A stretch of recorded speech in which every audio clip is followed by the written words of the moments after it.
lot of research on aliens and aliens.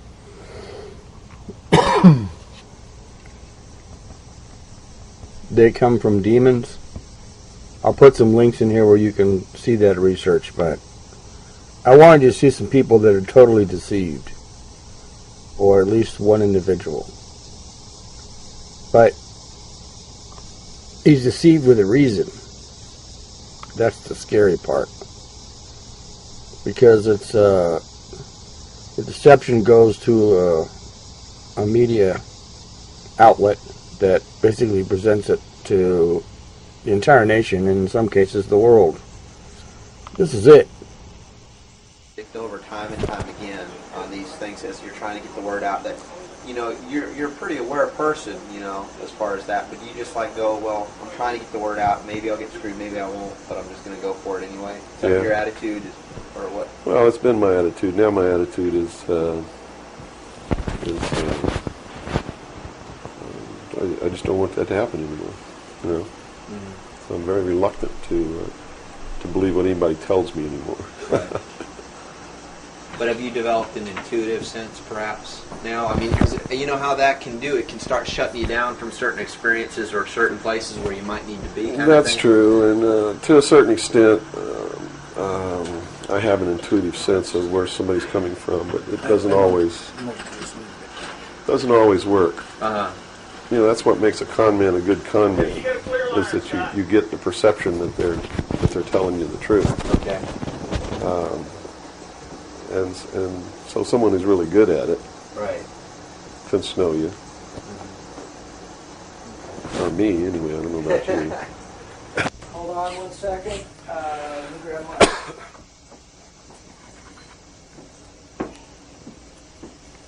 Yeah, you want to wipe your face or anything? No, fine. You got it? Okay. You all right, Robert? Mm-hmm. Robert, you set? Yes, I am. Scott, you're set? Yes. Bill, you ready? Yep.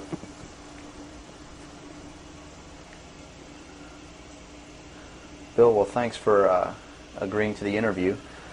First of all, a little bit about your background. You had extensive military service for many years prior to 1970, where a certain aspect of that military service kicked upstairs, so you were able to see certain things that you were not able to see beforehand. Would you tell us a little bit about that?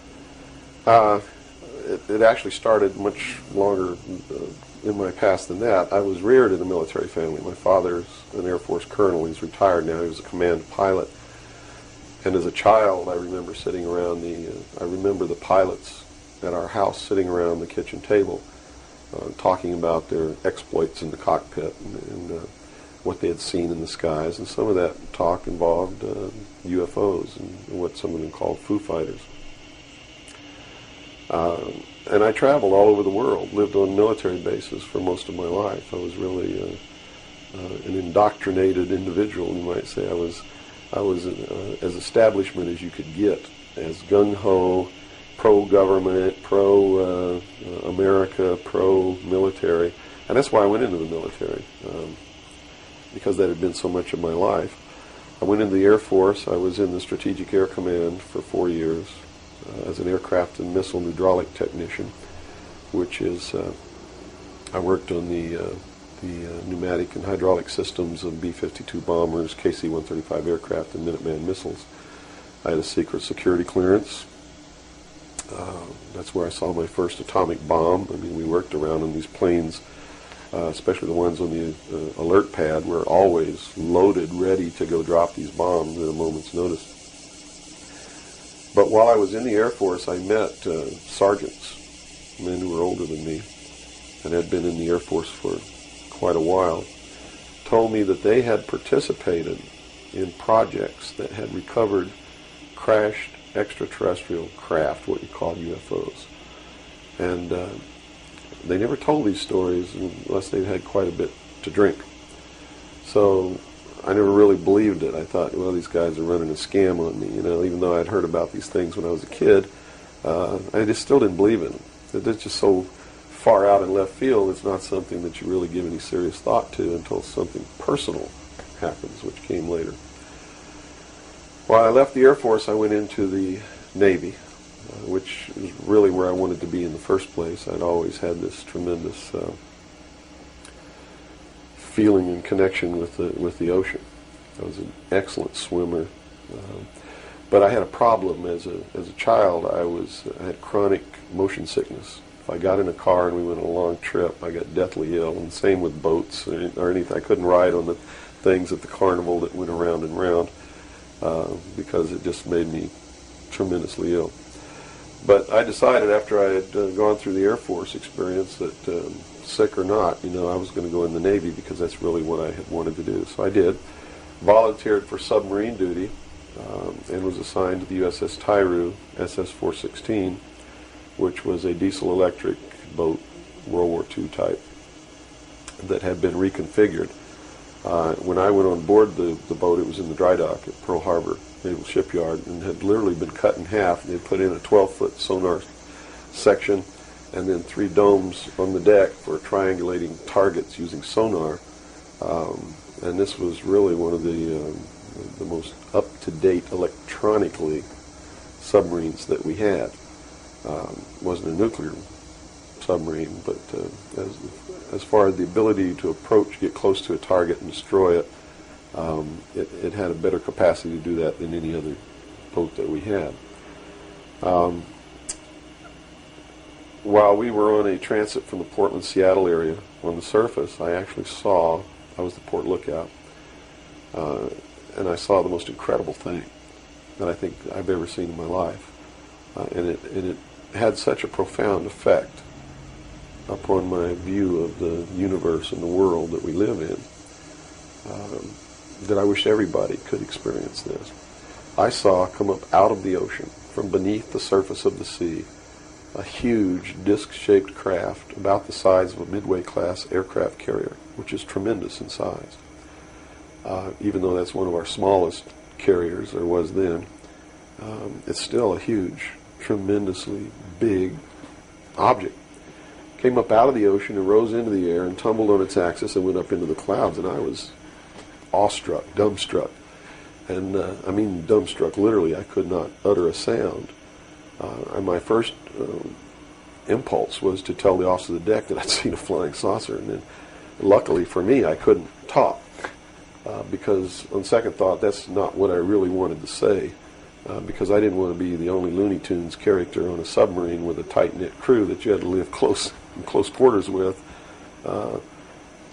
because that's a hell of a way to live.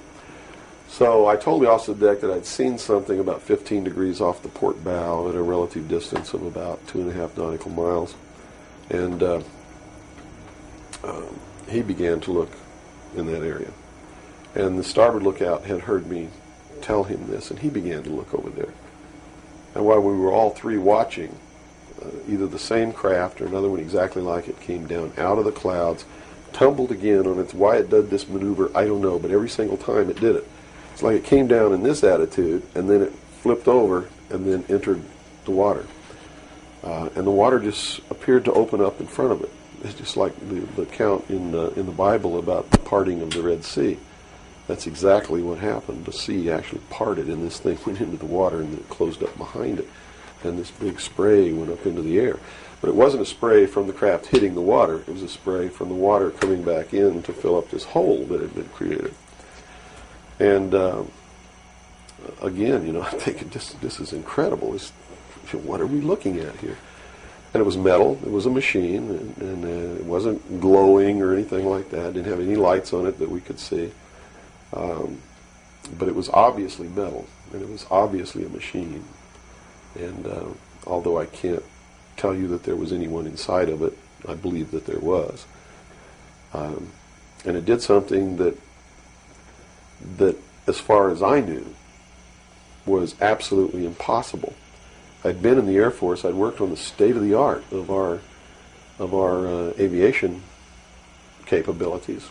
And here I was on the deck of a submarine in the conning tower, and I knew what we had to be able to have to go underwater, and I knew that the two were incompatible. Here's something that came from under the water and flew in the air and performed maneuvers, and then came back down and interfaced with the water at tremendous speed and remained intact. which realistically it never touched the water. The water sort of magically opened up in front of it, but something had to interface with that water. Anything that we had that interfaced with the water in that manner would have been disintegrated. It's like hitting a brick wall. So I was looking at a technology that, as far as our laws of physics and what we knew at that time, didn't exist. This was in 1966. Ensign Ball was as shocked as I was. He called the captain to the bridge. He came up with the chief quartermaster, who brought a camera. And we all stood there and watched this occur over and over again for about 10 minutes. And I still, to this day, don't know if it was the same craft or a whole bunch of different craft going in and out of the water. But it seemed like that there was a hell of a lot of traffic on that freeway right there. And we were watching it as we went by. We never changed course. We never lowered or increased our speed. We made no attempt to communicate or signal. We made no attempt to get closer. And eventually, it just stopped. We were told not to discuss it with anyone, not even amongst ourselves, which was incredible. I never had been told anything like that in my life. You can't talk about something. And to be told that we couldn't even talk about it amongst ourselves was even more extraordinary, I thought. But we didn't. We didn't talk about it. When we got to Pearl Harbor, all the time the chief quartermaster was taking pictures of this. So I know photographs were made. What happened to those photographs, I have no idea. But when we reached Pearl Harbor, we were not allowed to go ashore to go on liberty, even though we didn't have the duty. And about 2 hours after we berthed at the submarine base, a commander from the Office of Naval Intelligence came on board and debriefed each one of us individually in the captain's stateroom. And the ultimate outcome of the debriefing was that we didn't see anything, we didn't hear anything, and we had to read rules and regulations that told us that if we ever talked about what it was that we didn't see, that we could be imprisoned, we could be fined $10,000, we could lose all pay and allowances due or ever to become due. And I learned at that moment that the United States Navy didn't want anybody to know about what we saw, and that severe consequences could come down around the neck of anybody who did.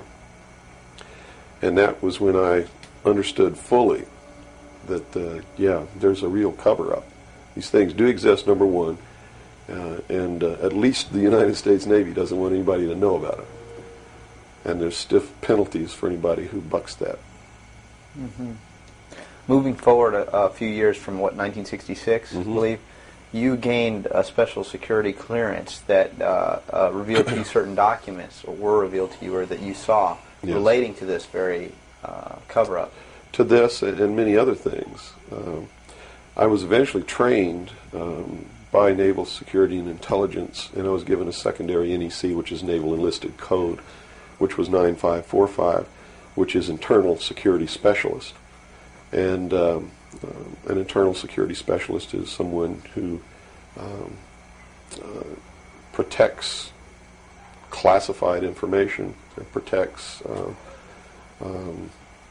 areas, so to speak. And I had a specialty, which I was trained in, which was Pacific Area Intelligence Briefings. And I was eventually assigned to the Commander-in-Chief of the United States Pacific Fleet, who was Admiral Bernard Clary at that time, and served as a member of his intelligence briefing team. And basically all that means, we really had a wonderful job. You come in about 4 o'clock in the morning and you go through all the message traffic and everything. And what you do is what we did was that we prepared an updated briefing on everything that was happening in his half of the world, which he commanded the naval forces and marine forces, as a matter of fact. And put all this together in a briefing where we would update him on ongoing operations, brief him about operations that were scheduled to begin, political situations, deployment of Soviet forces, naval forces, everything. And after the briefing was finished, between 8 and 10 o'clock in the morning, then we were done. We were finished. So It was what you call fat cat duty or gedunk duty in the Navy. It's got all different kinds of names. It's just really a wonderful job. Now, to be able to function in this job, I had to have a security clearance, which gave me access to the information that I had to need to know to help prepare these briefings. And when I first was assigned to the command, I was attached to the OPSTAT office under Lieutenant Commander Mercado, which was operational status reporting. And while I waited for my security clearance, and it took 6 months to get it, what I eventually ended up with was a top secret Q clearance with an SCI attachment, which means sensitive compartmentalized information, and there were no blocks. In other words, there was nothing confining me to only certain compartmentalized information. I had access to whatever the Admiral and his staff had access to because we had to prepare briefings and brief these people on all of these things. And I'm sure that at first I was tested and wasn't shown a whole lot, but eventually when they began to have confidence in me, I began to see things coming across my desk that were just absolutely incredible. And a lot of it is really hard to talk about because it's so far outside the normal concept of reality for the average American that they're going to find a hard time believing any of it. Mm-hmm. But I saw documents that were labeled under the classification top secret, and the compartmentalized the compartment that was put into was called MAJIC, M-A-J-I-C. Mm-hmm. Which told me that UFOs are real, which I already knew. I'd seen one. Right.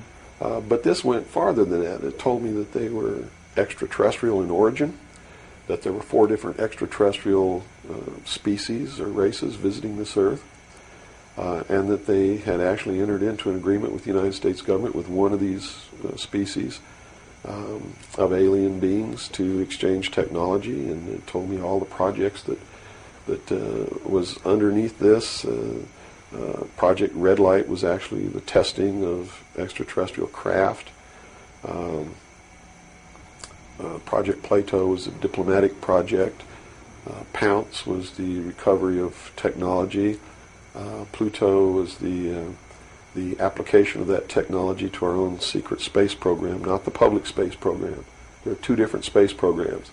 One is what the public gets to see, mm-hmm. Which is overseen by NASA, and the other one is a secret space program that nobody gets to see, which is really overseen by the Navy Department under specialized compartmentalized black projects, and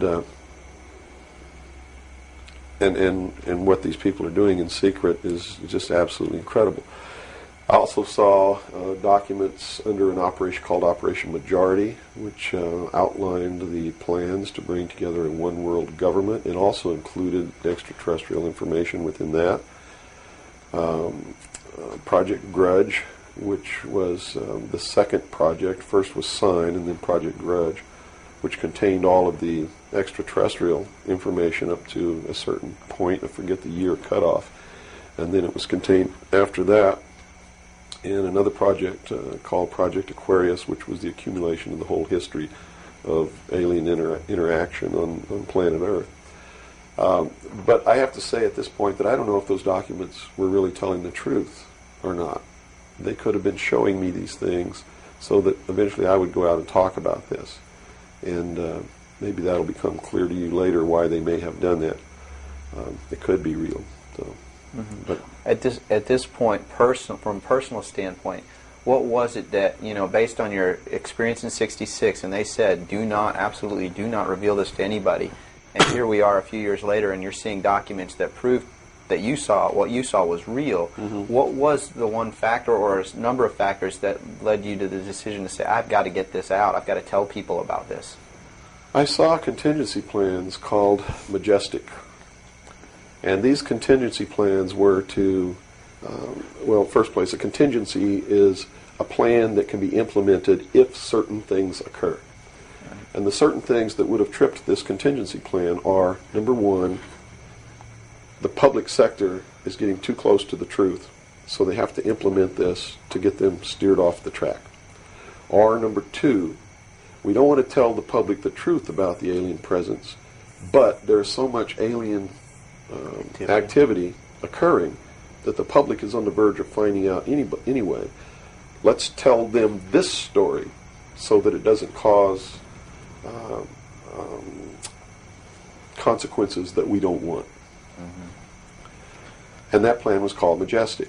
I was in a bookstore one time. I'd never seen UFO magazine. Didn't even know it existed. In fact, I didn't even know that there was a UFO culture in the world of people who study UFOs or worship UFOs or have little UFO meetings. I had no idea that that was occurring. I was in a bookstore one time and I was looking at the magazine rack. I'm an avid reader and I'm always in bookstores. And this one day I saw a magazine just popped right out at me, at UFO. And I picked it up and I looked inside, and here is Majestic, all right there. And even the people who had been named to implement the plan were the ones who were actually implementing it. William Moore, Stanton Friedman.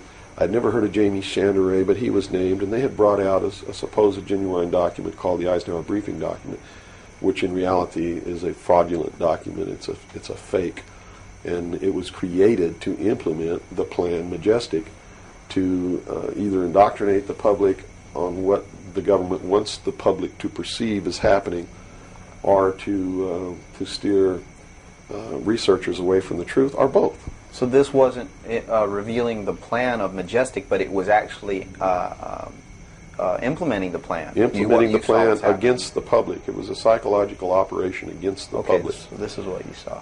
So immediately my head began to spin around, and I began to think, God, I've got to tell people that they're being manipulated. This is a lie.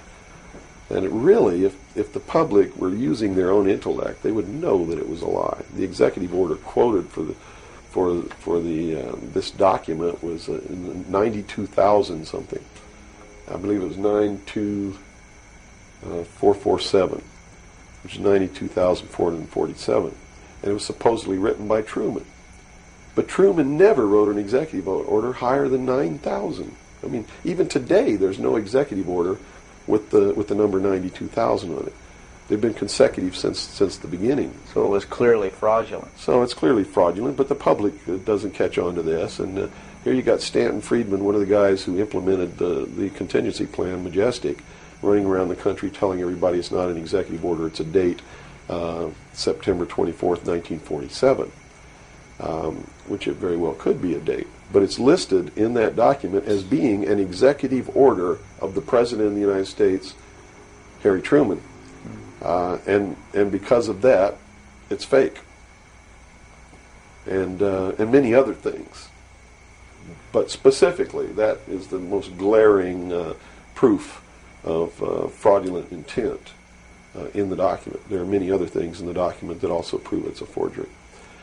But here they are. They're running this contingency plan, and here I am. I know all about it, and here's the public out there biting on it. They even ran that thing in the New York Times, like a 2 or 3 page spread showing all the documents. So it had tremendous credibility lent to it by that action. And so I decided that I had to tell the public and get people on the right track, which is, the right track is don't believe anybody. Okay. Don't believe me. Don't believe George Bush. Don't believe anyone. You got to go out and you got to get proof in your hand before you can believe anything. And to do otherwise today is the biggest mistake that anyone can ever make. You begin believing people, putting your trust in them, that they're telling you the truth. I guarantee you're going to take a ride on a roller coaster you don't want to be on. Mm-hmm. Now this controversy, and I say the very understatement controversy. Yes. It also is now extending, based on some things that you're revealing, into the Kennedy assassination. Yes, in the set of documents, which really was literally 2 or 3 file cabinets of documents, called Operation Majority, I saw documents which told me what happened in Dallas and why. And basically what these documents said was that the intelligence community felt that John F. Kennedy was a threat to the national security, which translated into reality means was a threat to the New World Order, the one world government which they were actively in the process of forming. Was there anything on record that indicated that he was out to, things that he did would threaten that New World Order? Oh, absolutely. He had written an executive order. I don't remember the exact number now, but it's available to anybody that wants to go look it up.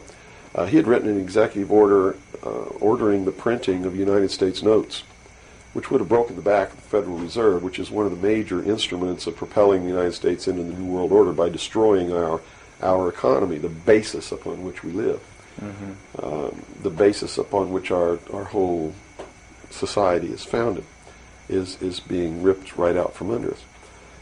That was one. Number two, he refused to provide air support for the invasion of Bay of Pigs, which ensured that would be a failure. He had threatened publicly on several occasions to disband the CIA and scatter it to the thousand winds. He had ordered, in the documents that I saw, he had ordered the intelligence community to prepare a plan to disclose the truth about UFOs to the public. Now, I don't know what that truth was. Could be that maybe there are no extraterrestrials. But whatever the truth was, he had ordered a plan to be prepared that disclosure was going to be done according to that plan within the following year. And the intelligence community considered that to be out of the question. And according to the documents that I saw, his assassination was ordered by the policy committee of the Bilderberg Group, which is really the secret world government, and was carried out by agents of Division 5 of the FBI, the Secret Service, the Central Intelligence Agency, and the Office of Naval Intelligence, of which I was a part, in Dallas. And it said that the assassin, the man who actually administered the head wound, was the driver of the car, William Greer, a Secret Service agent, who used an assassination pistol built by the CIA for assassinations that was really an air gun that fired an exploding pellet or could fire a small hypodermic needle or a poison dart, using any one of many different deadly poisons.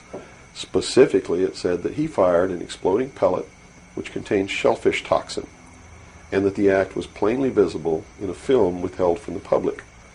I looked for 16 years to find that film, and I finally found a copy that showed William Greer turn around and shoot the president, and since 1988 I've been showing that film wherever I'm able to show it to wake people up. It is not our government, though you have to understand, that is doing these things.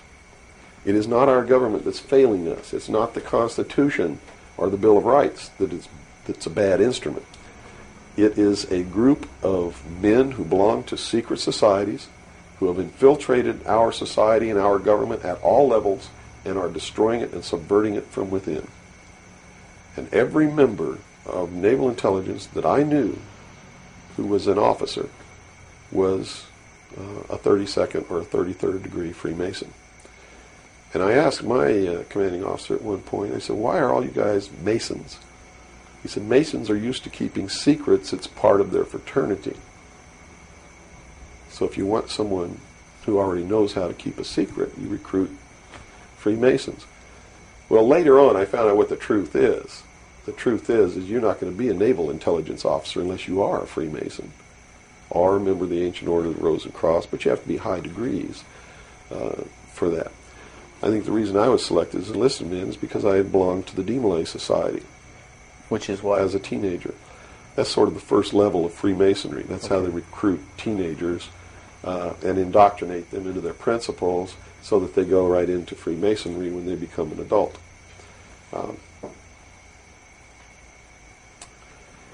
So basically that's the story. Yeah. Okay.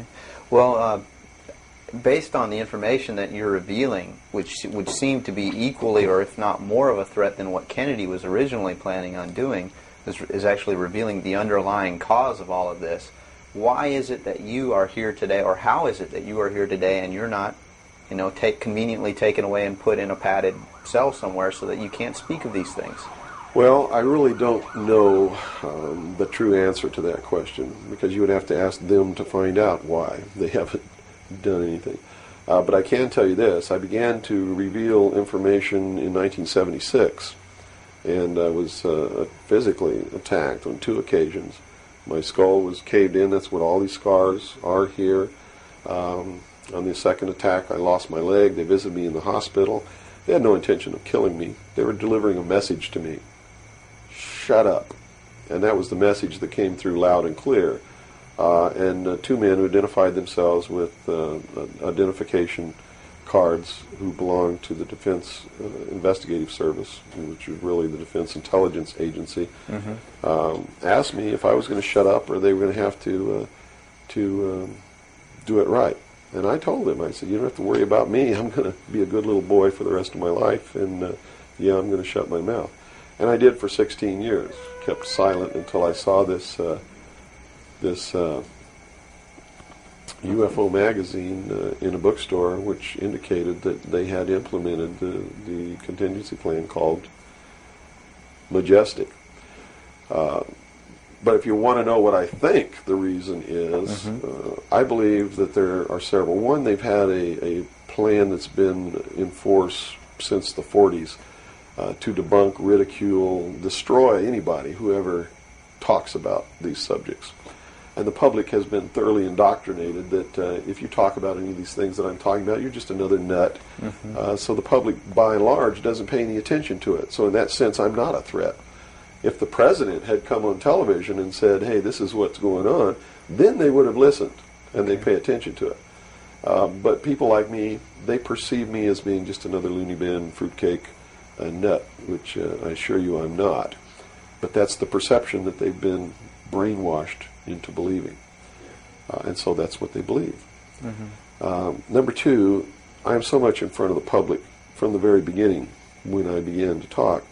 And that's how I protected myself, or at least that's what I thought would protect me, and so far it's proven to be right, was that if I got literally in front of the public overnight, in front of a large public, that they wouldn't do anything to me because it would substantiate what it was that I'm saying. And they certainly don't want to do that. But also create a martyr. And martyrs create tremendously dangerous political movements that they don't want that either. So literally within a 24-hour period, I spent $27,000 mailing a thick packet of information all over the world to people I'd never heard of, didn't know. We went down and got some mailing lists and just mailed this stuff all over the world. And so literally, when people opened these packages in their mailbox, and it was a perfect plan because they couldn't stop it. They didn't even know I was going to do it in the first place. And since we sent it all over the world, once it was out, there's no way they could retrieve it. At least no way that I can conceive of. So literally within 24 hours, I was a public presence. And people were asking all over the world, who's Bill Cooper? Is this true? Look what I got in the mail. And just literally flipped the world over on its ear. And I've been in front of the public ever since. So I think basically those are the reasons. They don't believe that the public's really going to listen to me, and so far that's been true. There is a small group of people all over the world who are awakening, who are beginning to understand that they've been living their life in fantasy land, and who are actively seeking the truth. But by and large, when the secret power structure says, as I've put in the first chapter of my book, right out of one of their own technical manuals, that a nation or world of people who do not use their intelligence are no better than animals who do not have intelligence, and thus are stakes on the table by choice and consent. They're absolutely right about the majority of people. It's one of the things that has been an illumination to me, is that they're not always wrong. And many of their goals are the right goals, but the method that they're using to reach that goal is the wrong method. In other words, if you set out to create a perfect world where there will never be any more killing, but to reach that point, you kill 2 billion people, you have become what you're trying to avoid. Right. And it can't happen that way. If you want to create a world of peace, it has to be done by peaceful methods. Means. Yeah, if you murder someone to destroy a murderer. You have become what it was you set out to destroy, and thus it wasn't destroyed at all. It was perpetuated by that very action. And that's what these men are doing. They rationalize everything they do so that they feel better about it.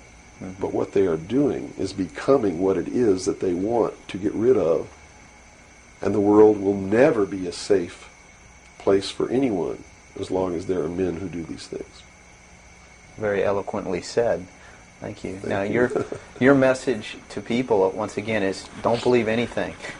How right. is it that the public can find this and search for this truth on their own if they can't believe anything or anyone? What can you do? It's all in the public sector. It's all available to anyone who actively and diligently seeks it out.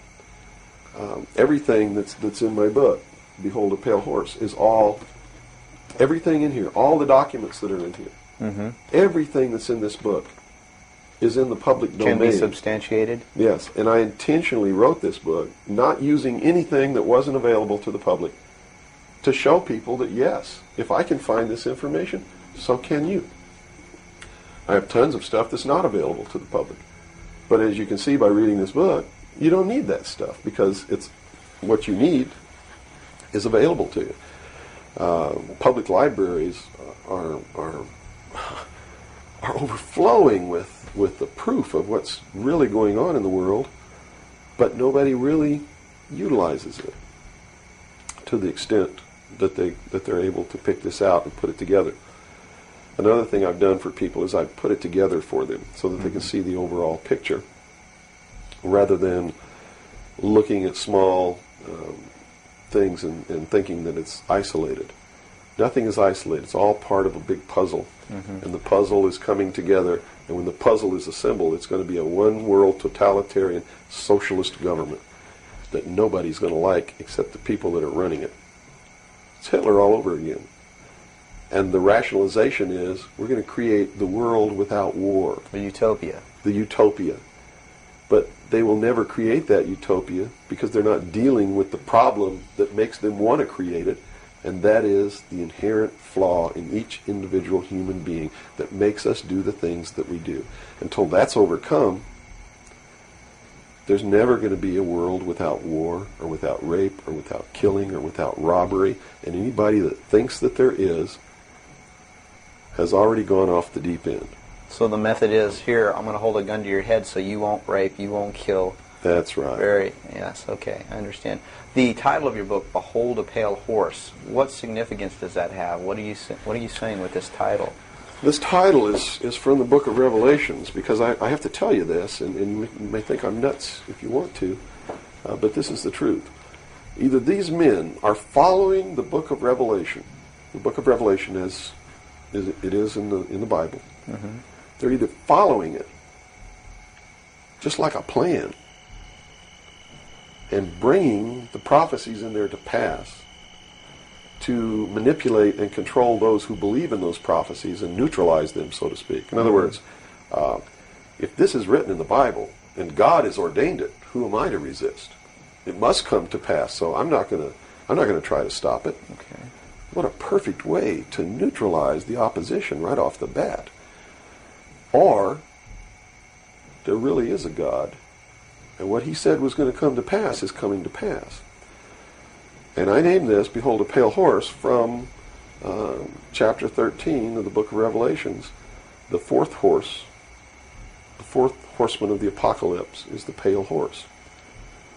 And I looked, and behold a pale horse, and his name that sat upon him was Death, and hell followed with him. And power was given unto them over the fourth part of the earth, to kill with sword, and with hunger, and with the beasts of the earth.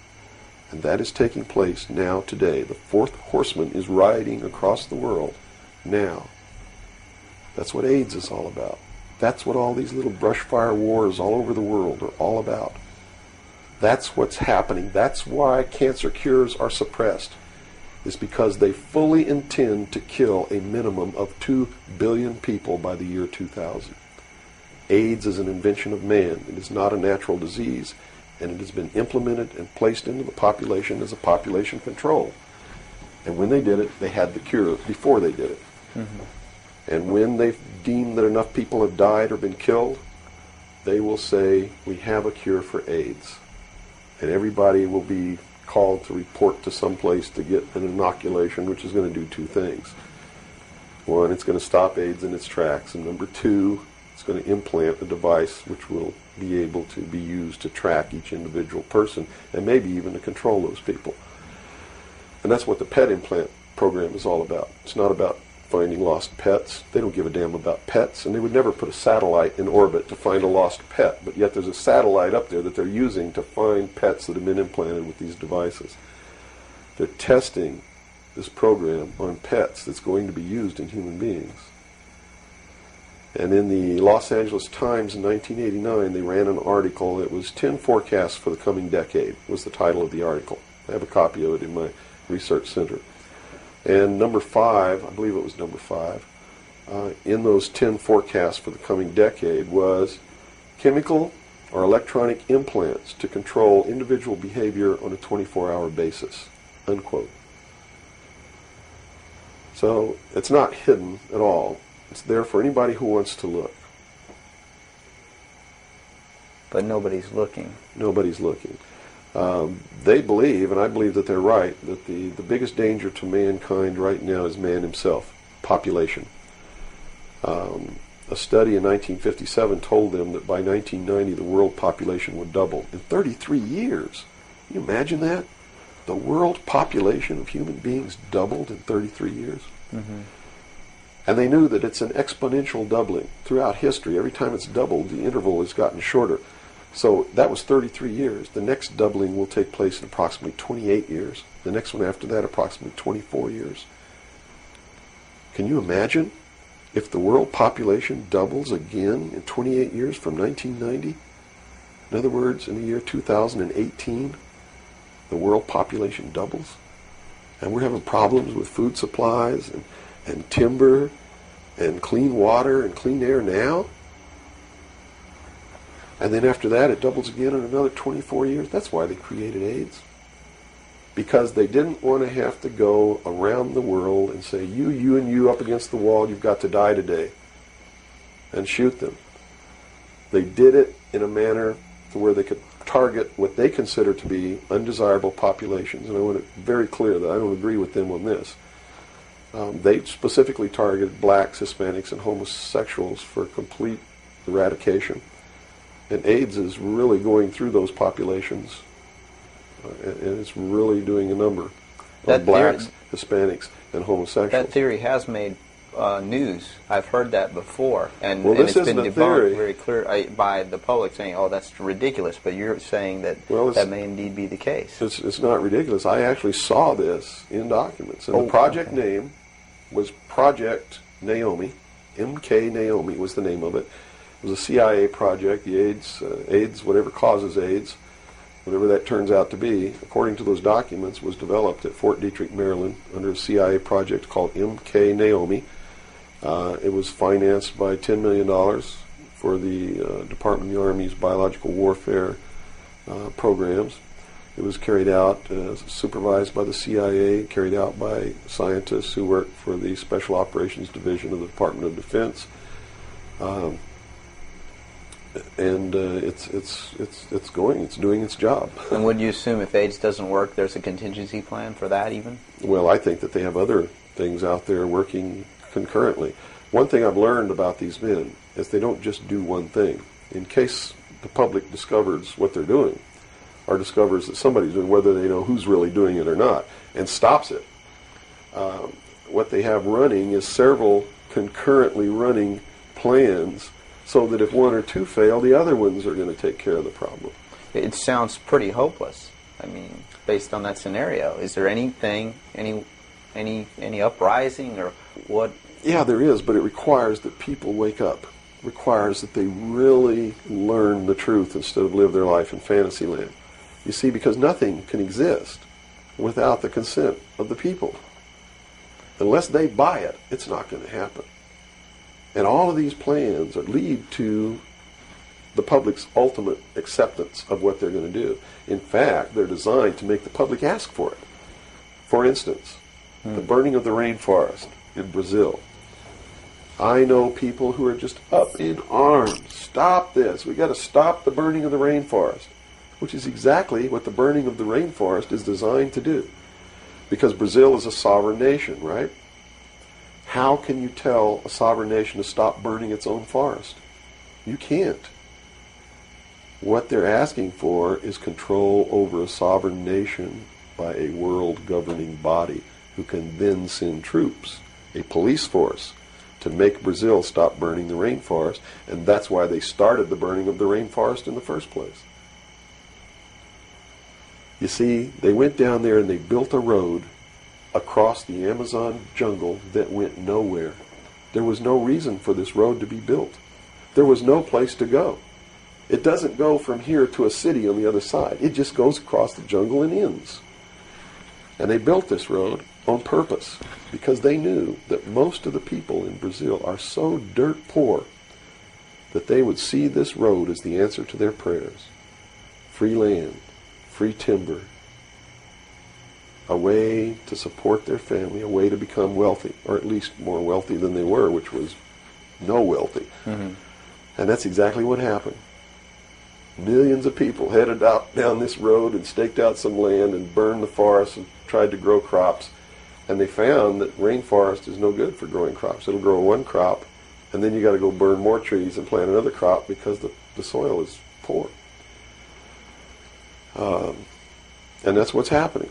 Mm-hmm. And that's why the forest is being burned. And it was done intentionally to create the scream of stop burning the rainforest, so that then they could offer the solution. The solution is a world governing body that can then order and enforce that order of Brazil to stop burning the rainforest. So the green movement worldwide is now just a manipulation. Yes. Of. Now it's been proposed time and again too that big business is behind things like this, and that would represent a capitalist approach. But what you're saying is we're heading toward a socialist approach based on this scenario. You have to understand the difference between capitalism, socialism, communism, what all of these things really mean. You have to understand that what the difference is between right wing and left wing. People, they use these phrases all the time, and they don't even know what these things mean. And it's just incredible to me to hear a socialist calling someone else a Nazi. Because Nazi means National Socialism. So here's a socialist calling a right-wing guy a Nazi, when what he should be calling the right-wing guy is anarchist. People on the right want no control. Mm-hmm. They're really anarchists. Okay? So they would, in theory then, or in fact, be in opposition to this ultimate movement. Yes. Whereas in appearance, they would be the ones behind it. Well, when you have a misunderstanding of what the terms mean, yes. Okay. Right-wing on the far right is total anarchy. They don't want anybody controlling anything that they do, and they believe that people are responsible enough that the world can exist without government. Okay. Or the very minimal government that it would take to. On the far left, on the other hand, they believe that the government should be in total control and should be supply man with all of his needs. Well, creating a whole society that's dependent. Right. A republic is somewhere in the middle. It's governance by laws. Laws are decided by representatives who are elected by the people. And according to the theory, the representatives will do what is right, whether they get elected or not, because it's not really a democracy. A democracy is far left.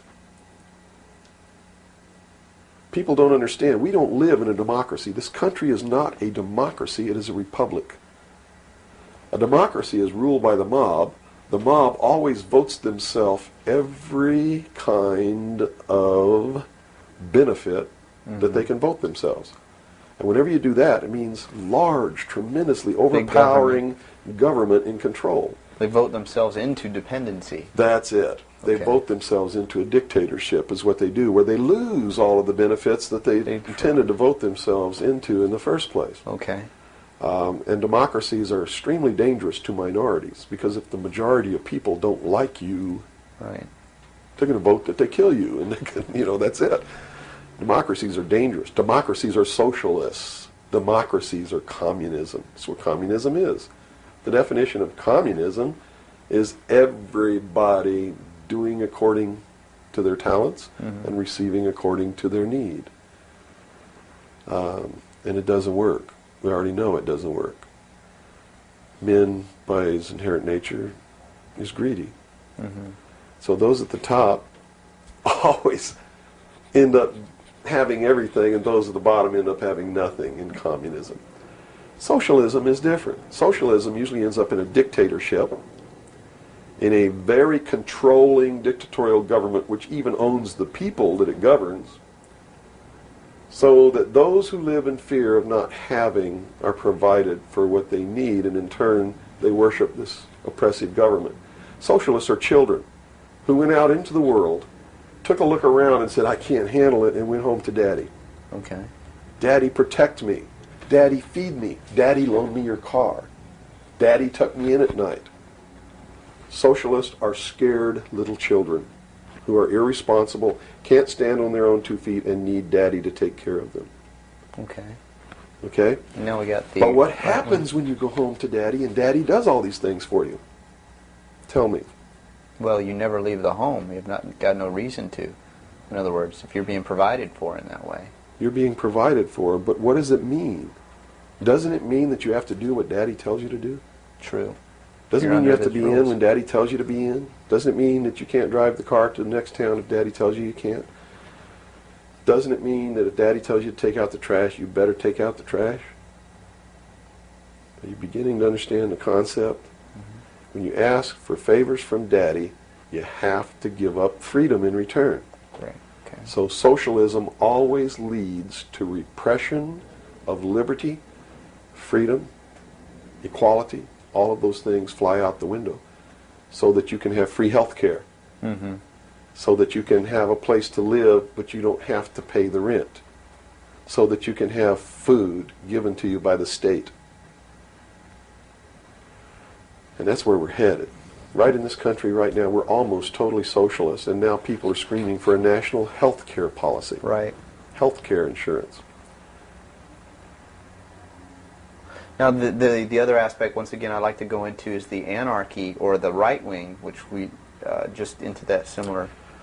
Anarchists believe that they can be responsible, that they won't hurt other people, Okay. that your freedom never ends until it begins to infringe upon someone else's freedom, and that no one should have any control over that there should be no speed limits on the highways.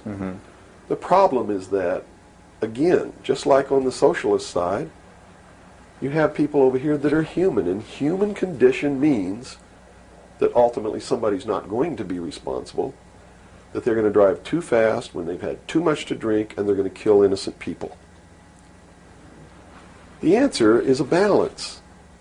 You know, the law of the universe says this. It's a law of physics, really, and everybody can understand it. For every action, there is an equal but opposite reaction. There can be no good unless there is evil. There can be no man without a woman. You understand the concept? Based on that, the theory of a utopia here on Earth is corrupt right away. Absolutely. It goes against the laws of physics. It goes against the law of the universe that there must be two opposing forces all the time in every instance, because that's what makes the universe work. That's what makes everything work.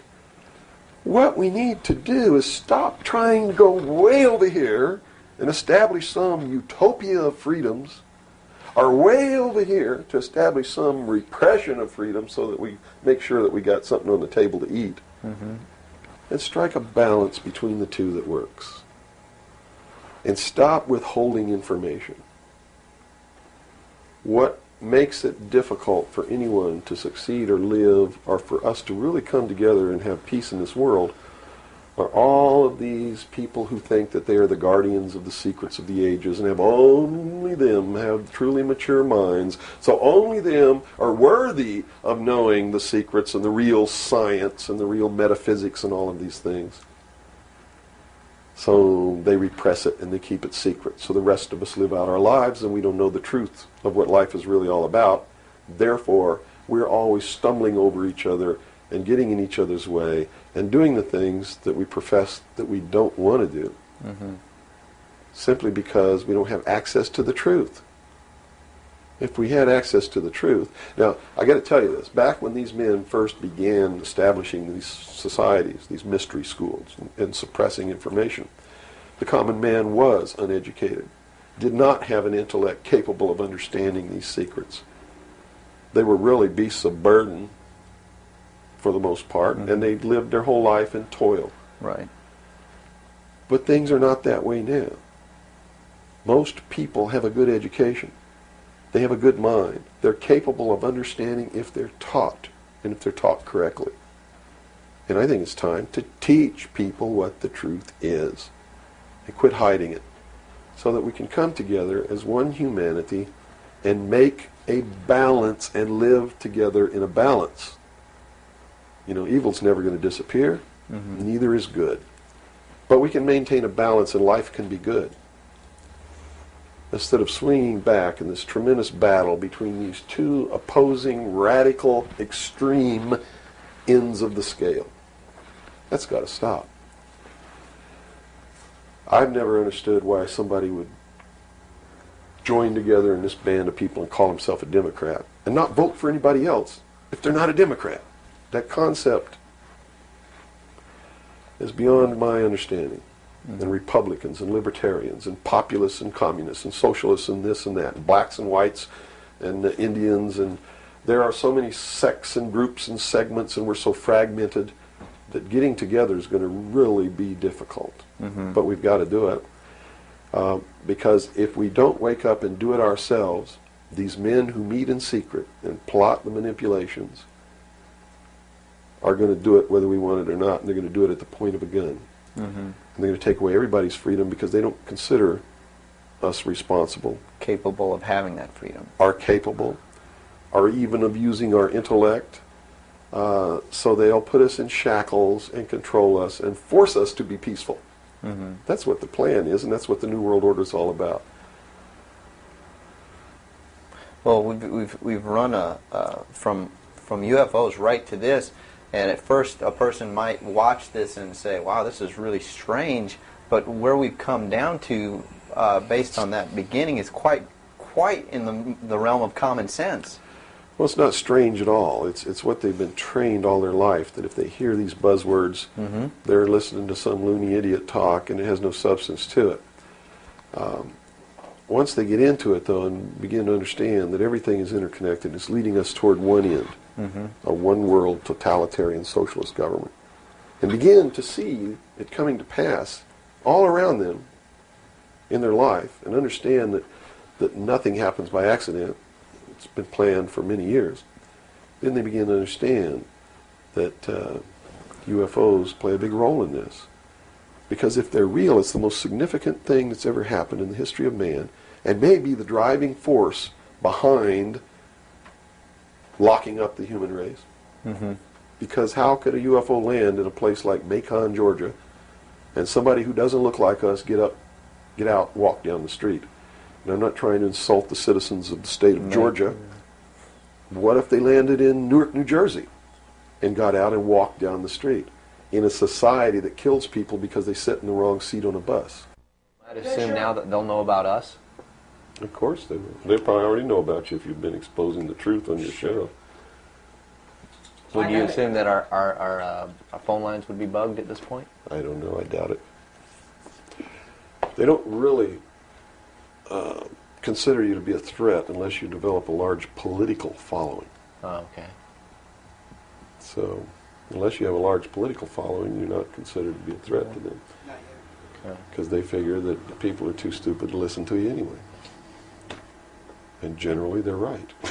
So we're in the process of educating people then. Yeah. It's the best thing. Education is 60 or 70% of the battle. Yeah. Because people automatically begin to do the right things once they learn what the truth is. They're Robert, educated you to it. set?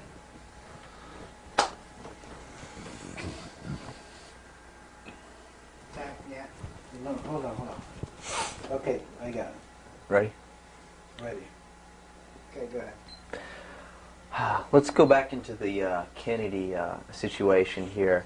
Now, the Warren Commission was highly publicized, all the things that went on there. I was shown a videotape just yesterday of was it a Zapruder film?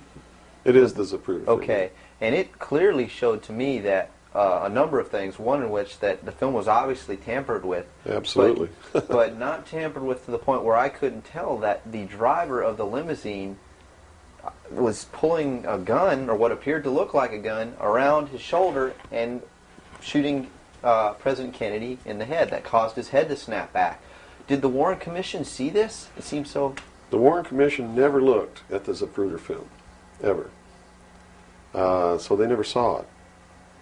Now, I don't know who testified during the Warren Commission about the Zapruder film, if anybody did. But I do know that later at the investigations of the House Select Committee on Assassinations, that a man was specifically hired as an expert witness to view the Zapruder film and tell the committee what it showed. And that man's name is Robert Groden. He wrote High Treason, which is a bestseller out now on the Kennedy assassination. And he was one of the many so-called technical experts for the making of Oliver Stone's film called JFK. He's also a fake, a fraud, a traitor, a liar. He was hired by the House Select Committee on Assassinations based upon his resume, which says, very simply, that he is the world's foremost #1 photo analyst. Which is a lie. He never went to school in photography. He never was a photographer. He never was a photo analyst. And I got to tell you right now that the world's #1 foremost photo analysts are all come out of the military intelligence community, who are trained to interpret high altitude photography and learn what really is there. He never served in that capacity either. He looked at the Zapruder film and he told Congress, he told the committee in testimony, he testified, both in written and in verbal form, that William Greer never took his hands off the steering wheel. And that's a blatant lie. I mean, anybody can look at the Zapruder film and see that William Greer takes his hands off the steering wheel. And even if you couldn't see it, if they cut out the frames, you can still see that William Greer, if this were the seat of the car, is turned all the way around with his right side against the rear cushion of the front seat, looking directly at President Kennedy in this attitude, and it is a physical impossibility to have both hands on the wheel in that attitude. So we know that Robert Groden, #1, was not who he said he was, had no expertise to be doing the job that he was hired to do. #2, even if he had no expertise, it is plainly visible in the film that William Greer could not possibly have had both hands on the wheel. So we know that Robert Groden didn't make a mistake. We know that he intentionally lied to deceive Congress and thus the American people. And what's real strange about it is he's been very active in the research community, supposedly exposing the assassination of President Kennedy. But if you look what he does, he is constantly coming up with new theories, supposed new evidence, most of which is fake. And in his book now, High Treason, he makes a statement that Kennedy was probably hit from the front and the rear at the same time.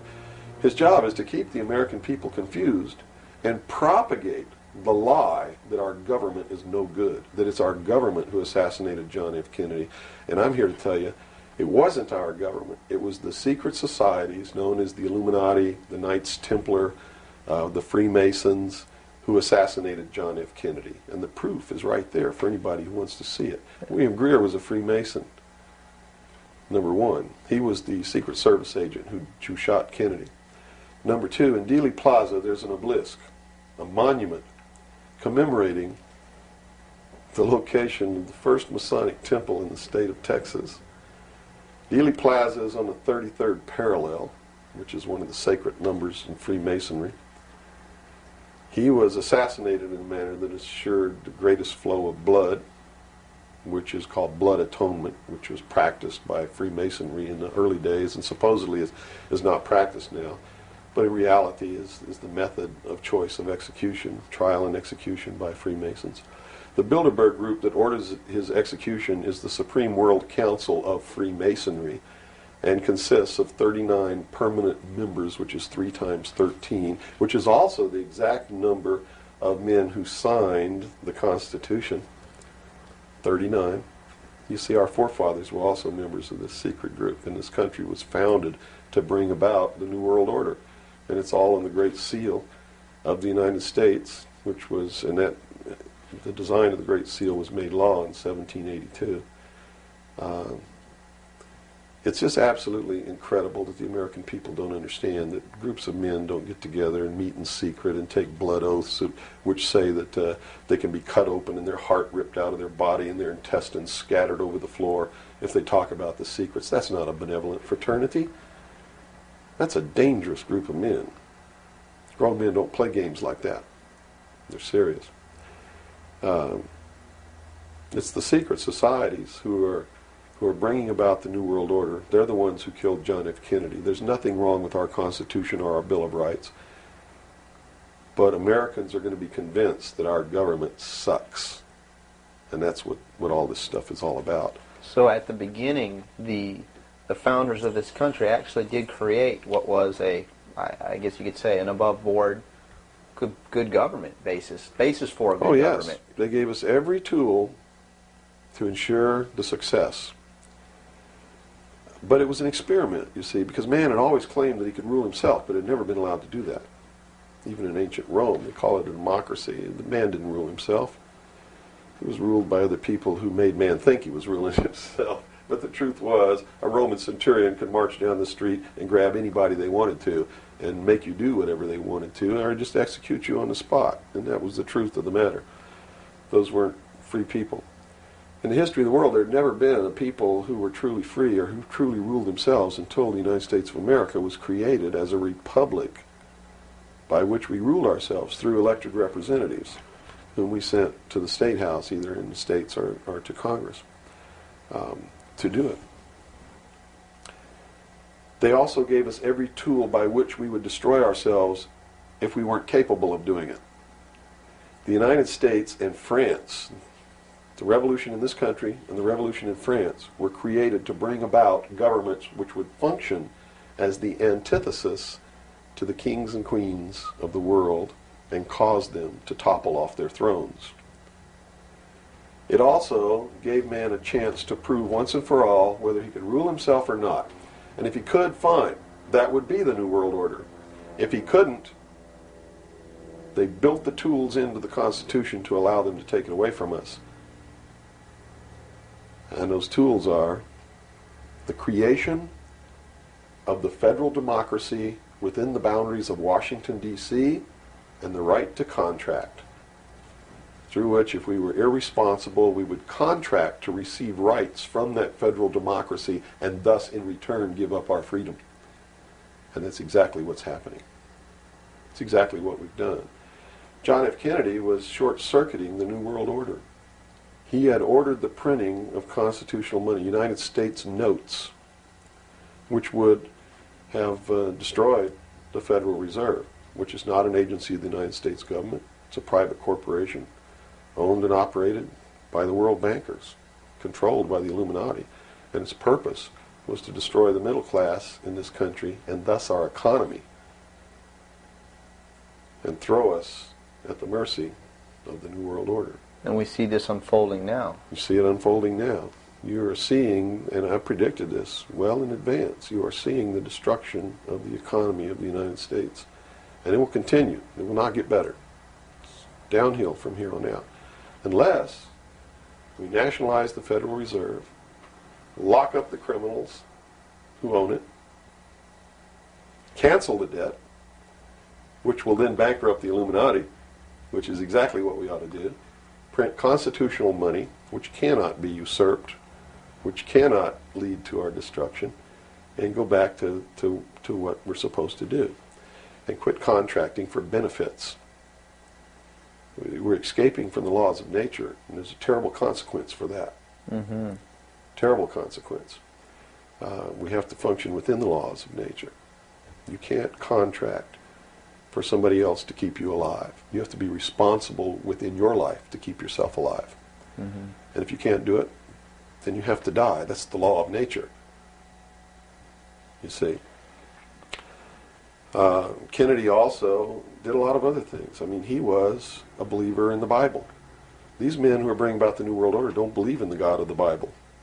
They believe in the God of light, Lucifer, the angel of light, who was flung down to the earth and became the Lord of the world. That's their God. That's why everything they do goes against what people know to be the right thing to do. They believe that man was held prisoner by a vindictive, cruel God named Jehovah in the Garden of Eden. And that Lucifer, through his agent Satan, set man free from the bonds of ignorance to which he was chained to the Garden of Eden, and thus brought the gift of intellect, wisdom, to man, and thus is the true benevolent God. And man, with his intellect and his wisdom and his knowledge, will create technology which will elevate man to the position of God.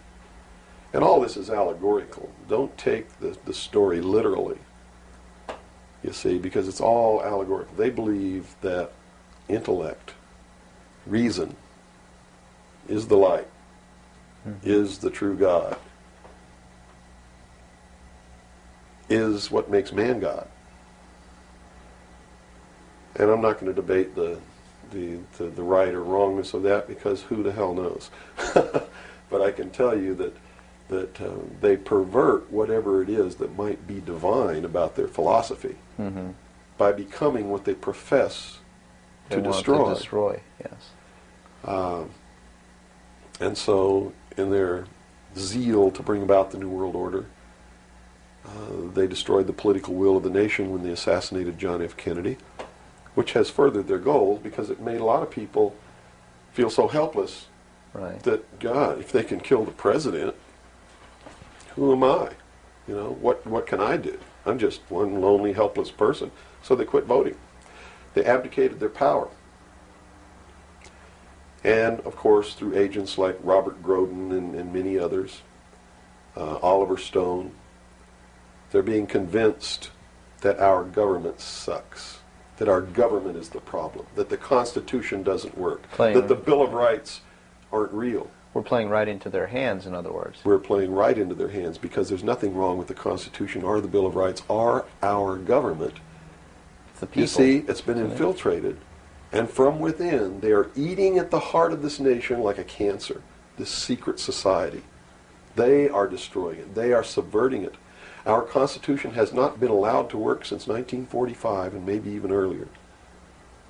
And they have been working behind the scenes to bring about a one-world, totalitarian, socialist government with the Communist Manifesto as its platform, through the United Nations, which was created by this nation from an older organization called the League of Nations, which was the original foundation.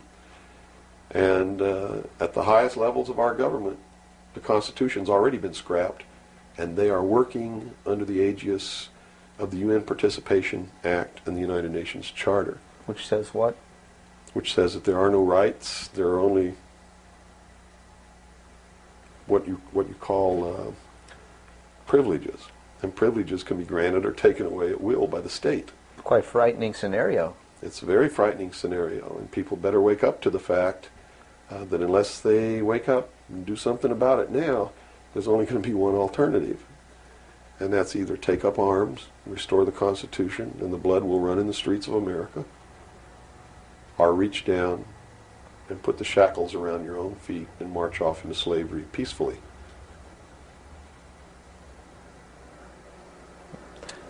It's not going to be easy the coming years. Wow. Now, historically, this may or may not relate, but at least modern world, contemporary world history does not include the stories of Atlantis and Lemuria that go predate. How does that history, and why was that suppressed, or why is it still being suppressed? How might that affect what we are understanding is going on today, or is it related? Well, I'm not sure if a place called Atlantis or Lemuria ever existed or didn't exist. I don't really know. But I do know that the story that is told about the civilizations that lived there are something that we should listen to, because this whole scene may have played itself out before on this earth. And if you understand the theory which I believe has been accepted as fact now, of continental drift, there may have been an Atlantis and a Lemuria, which had tremendously developed technologies and societies.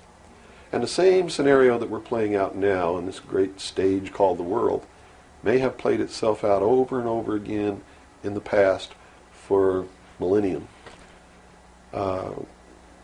In my investigation of the mystery schools, the secret societies that are bringing all this about, that really control everything behind the scenes, I found that this is all about religion. And it's all about a recurring theme that is penetrated and is at the heart of every religion in the world. And that is a creator or a creatress who has a son that is sacrificed and then is resurrected and saves the world or saves humanity. It seems to be an archetype that is within us. And so that you don't go flipping out watching this tape. I'm a Christian. I believe in the teachings of Jesus Christ, even though it may turn out that he may have never lived. The scene, it doesn't matter. When you read his words, and you can go back through history and find these are the same words that were spoken by every Savior that there ever was, are the most beautiful, most profound, most affecting words that have ever been spoken on the face of this earth. And when I get down and almost get to a point of hopelessness, I just go read the Sermon on the Mount. And I come back up again. Because in the end, it's not going to matter whether Jesus ever lived or didn't live. The story is real. And it's within all of us. And it brings us to something within ourselves that is good. But these men don't look at that. They believe that the end justifies the means, that these stories are just stories, and that the real meaning behind it all is that man can transcend his animal state through the realization of intellect and the overcoming of all of his emotions and feelings and morals, guilt, all of these things. And I just can't go along with that because I believe it's our emotions that tell us when we're doing wrong. We feel it within ourselves. And a person without that capacity to feel when they're doing wrong becomes a sociopath, which is someone without a conscience who really believes that the end justifies the means and therefore has no pangs of conscience nor no reluctance to murder someone who gets in their way. And it's extremely dangerous. Now, do these people recognize the continuity of life? In other words, you have told me earlier that they're after physical immortality. They believe that through their technology, man will become God. With the power of reason, through technology, man will himself become God. They will engineer, just like Hitler wanted to do, the super race who will live forever. And the concept is the same, and the men behind it are the same as Hitler was. When they killed John F. Kennedy, it shows you what kind of men they are. Because they would not stop to kill anyone who gets in their way. And they've never stopped at it.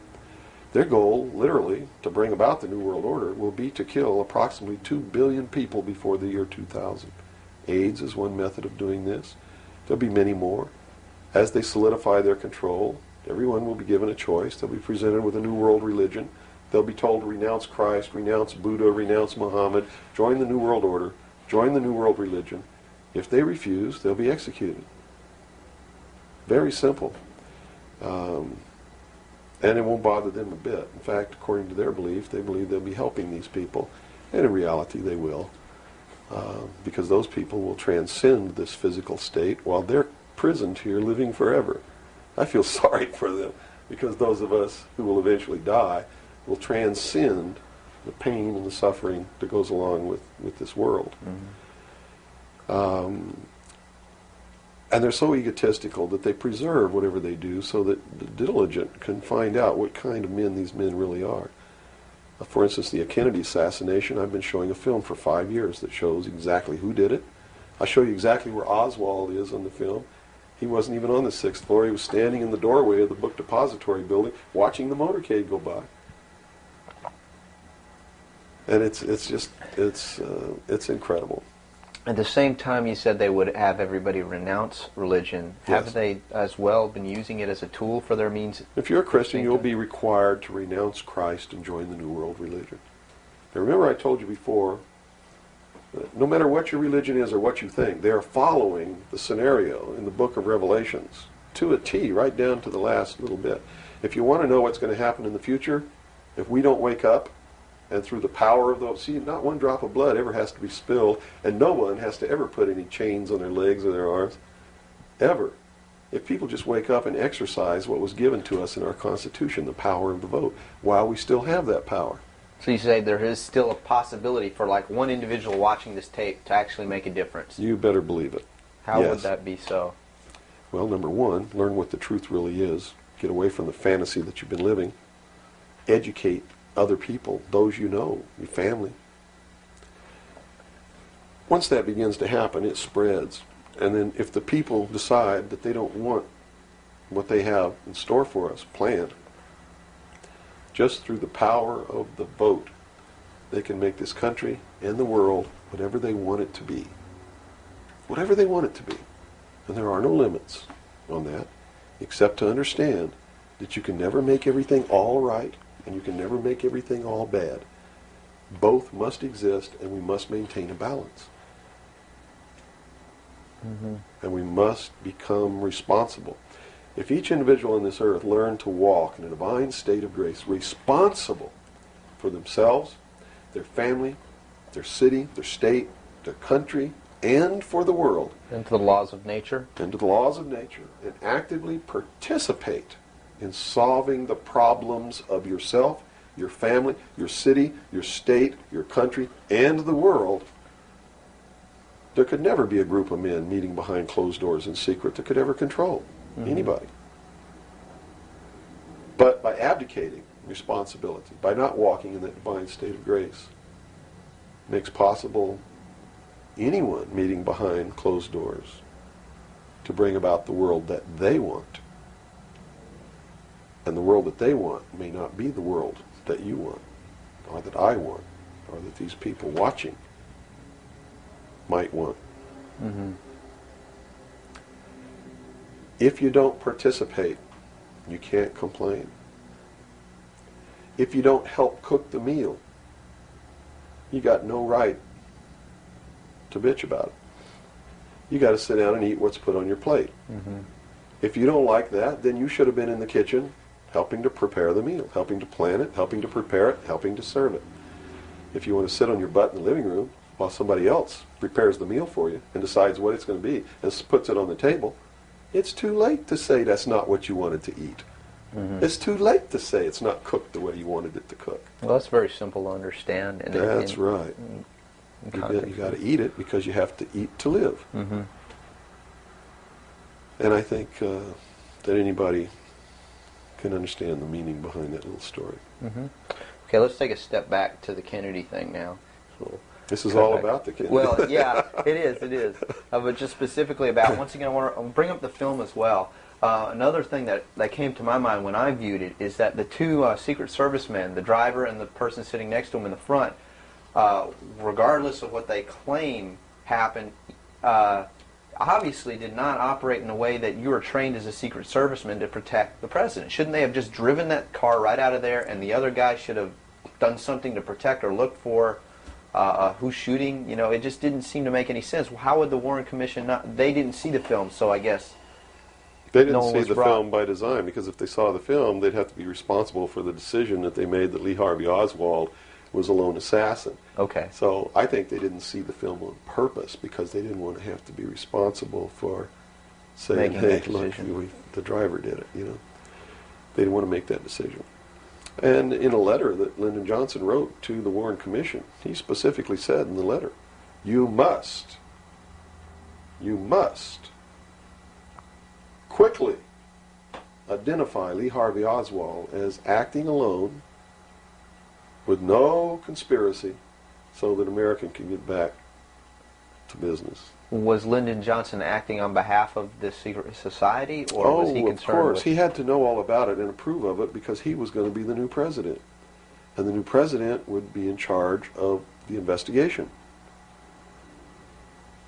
How high up a government official do you have to be before you're briefed of this, you know, the total of all the things that are going on, the reality behind them? Well, you have to understand that nobody exists on a high level in government who's opposed to the New World Order. Nobody. Our government has literally been infiltrated. And there's a cancer within our government destroying it, eating it, nibbling away at it, hacking off its limbs. And you said this started in 1945? 1945 was when the overt destruction began to occur, when Truman signed the UN Participation Act and the United Nations Treaty. It actually began long before that, when these secret societies began to infiltrate the government and appoint their members to important posts. Infiltration is easy. If one gets in, he can then appoint and hire others to replace people who are not members below him. So now we've had over 50, almost 50 years of this going on. At least. I believe that it started back probably 1913, 1917, when the Federal Reserve Act was passed, when the Council on Foreign Relations became a reality in this country. And you can, by diligent research and study, you can see when it happened, where it happened, who did it, and how it was done. It's apparent. When they say there's no conspiracy, I mean, we talk about a conspiracy. It started out as a conspiracy. But when they say today there's no conspiracy, that's not a lie. It's the truth. They're doing it right out in the open, right under our noses, and we're too stupid to know it, to see it. So it's not a conspiracy now today at all. It's right out in the open. They even publish their plans. I mean, here Carter appointed Zbigniew Brzezinski as the National Security Advisor, who just wrote a book before he was appointed declaring himself a Marxist. I mean, you read that book, this man believes in Marxism. This man is a socialist. Not only a socialist, he's an international socialist. He's a globalist. His goal, stated in his book, is to destroy the sovereignty of nations and bring about a one-world Marxist government. Now, the Carter administration was one extreme, and then we came into the Reagan administration, yet... nothing changed. Nothing changed. What you're saying is that no matter what the political leanings, they seem to be playing the same game. As long as you're playing their game, it doesn't matter who you vote for, who you put in office. They all belong to the other side. They're in the pockets of the Illuminati. When you quit electing professional politicians, when you quit electing the guy who looks nice on television because he speaks good and he looks like the guy you wanted to marry or something like that, you're playing right into their hands. You know, they made it so impossible for another Abraham Lincoln to get elected to the office of president that it's a wonder that we even have a chance at all. We need to send people to Congress and to government who are going to clean house. Kick all the members of secret societies out of the bureaucracy. Lock them up. Try them for treason. Because they are traitors. So one thing that may help is term limitations. We must have term limitations, and it must be only one term. And forget all this nonsense that anybody goes to Washington and don't know what's happening. They don't know what's happening simply because they haven't taken the time as citizens to understand how our government works before they ever go to Washington. You see, it should be a process that starts in infancy. It works its way up. And everybody should be taking part in the government. Now, if someone came in to office with this kind of knowledge and with this kind of intent to really push these people out, would they not be eliminated immediately? Not if they have the people behind them, because what the people would do in one fell swoop, in one election, would elect people who've never served in government before, kick the incumbents out, send citizens to Washington. And here's the way it has to be done. You know, right now, you don't even pay your congressman. You know who pays your congressman? The federal democracy of the District of Columbia. The federal government pays your congressman, who's supposed to be representing your state and you. The federal government is a foreign country to your state. Why should he represent you? Not only that, but he moves to Washington, D.C. He maintains a residence here, but he doesn't live here. And as long as you re-elect him, he continues to live in Washington, D.C. forever if you keep re-electing him. So they lose all touch with what's back here. They're paid by a foreign government, the federal government. They're not paid by the sovereign state of Georgia or by you. They have to be paid by you. And they have to live here. They can't move to Washington, D.C. They go to Washington, D.C. for one term. Okay? One term only. When that term's up, they have to come back. And you don't pay them exorbitant funds. You pay them just enough to live on comfortably while they're there. No fancy giant cocktail parties, none of this crap. And you take care of their family. See, they don't take their family either. That's the other clue. They leave their family here, where they live. You, the people of Georgia, take care of their family and their business or their farm or whatever it is they have while they're gone. Now do you think they have a vested interest in representing you? They sure would under those conditions. Yeah. But under the conditions they go under now, they have no interest whatsoever in taking care of you. Now let's look at the current. They're taking care of themselves. The current crop of presidential candidates. Is there anybody even running that represents something that we're talking about here? No, all of them are New World people. Tsongas, in his book, everything that he's written touts the New World Order. All of it, right for Tsongas' literature. You're going to see New World Order, New World Order, New World Order, New World Order. Clinton, the governor of Georgia, was selected in 1991 by the Bilderberg. Governor of Arkansas was selected in 1991 by the Bilderberg group in Baden-Baden, Germany, to be the new president of the United States. Remember what happened to Gary Hart? What did he do? He went out on a boat with a woman who wasn't his wife, and he was destroyed. Look at Clinton. What's happened to him? Nothing. The press is on his side. They're helping the guy. You know why? Because he was chosen by the people who own the press to be the next president of the United States. Now, I don't know if he will be or not. That's up to the American people. But if they get their way, he will be. Bush is one of the most heinous criminals that's ever walked on the face of the earth. Bush is the man who's been a CIA agent since his college days. He's a member of the Skull and Bones, the Russell Trust. He was initiated in a casket with a ribbon tied around his genitalia, which symbolizes that he's a priest in the temple of Isis. A pagan, this guy.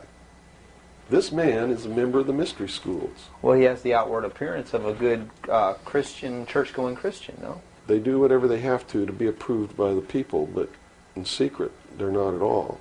This is a man who practices pagan religious rituals, magic. Doesn't matter what you think of all these things. I'm just telling you, this is what he does in secret.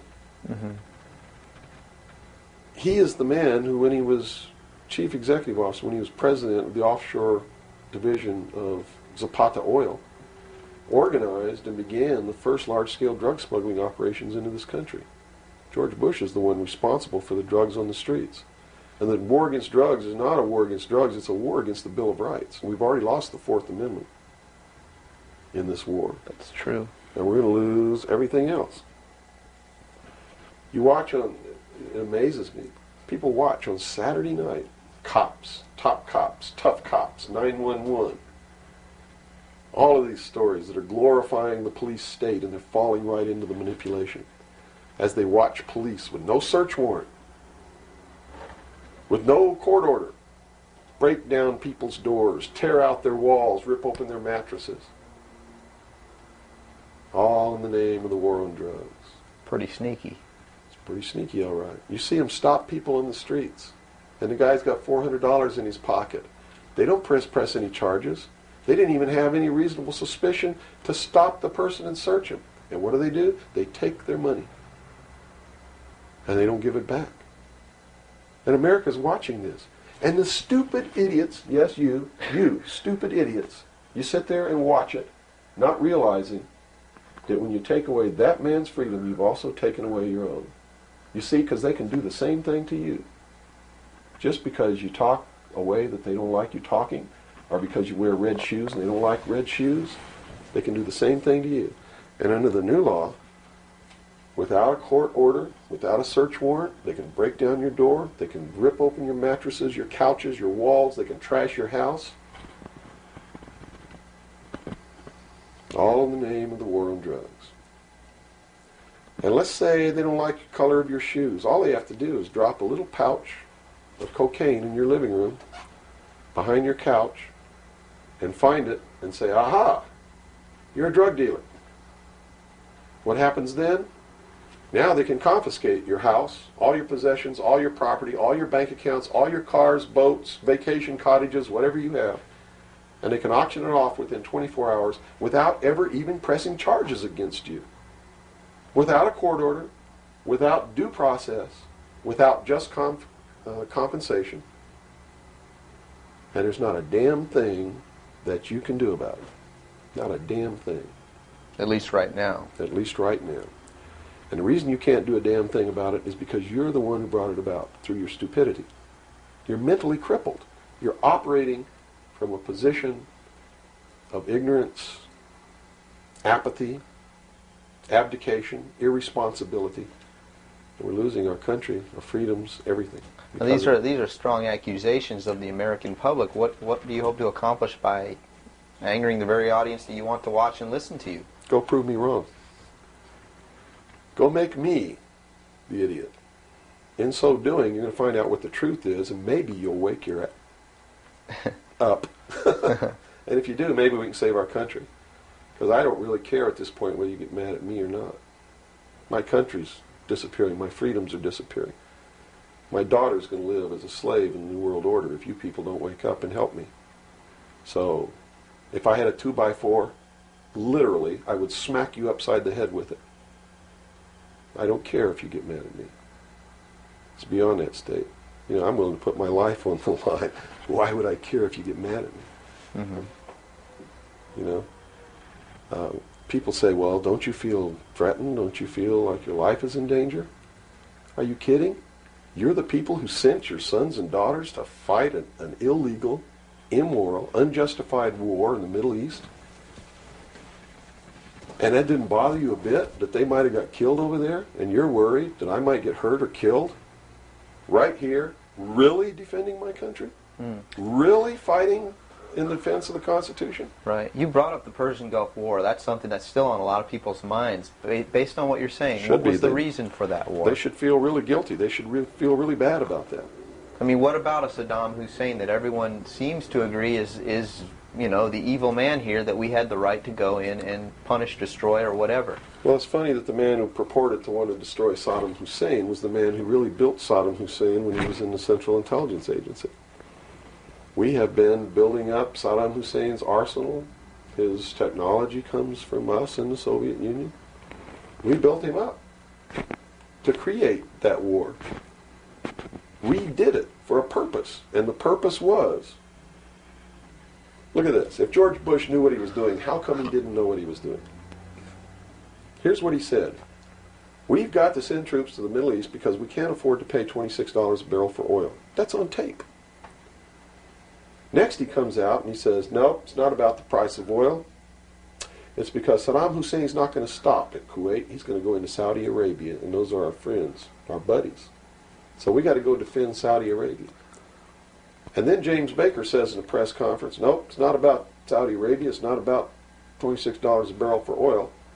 It's about jobs. Folks, we're going to get you a job, and to do it, we're willing to kill your sons and daughters. Yes, sir, we're going to send them off to get killed so that you can have a job. Prosperity. That's what it's all about.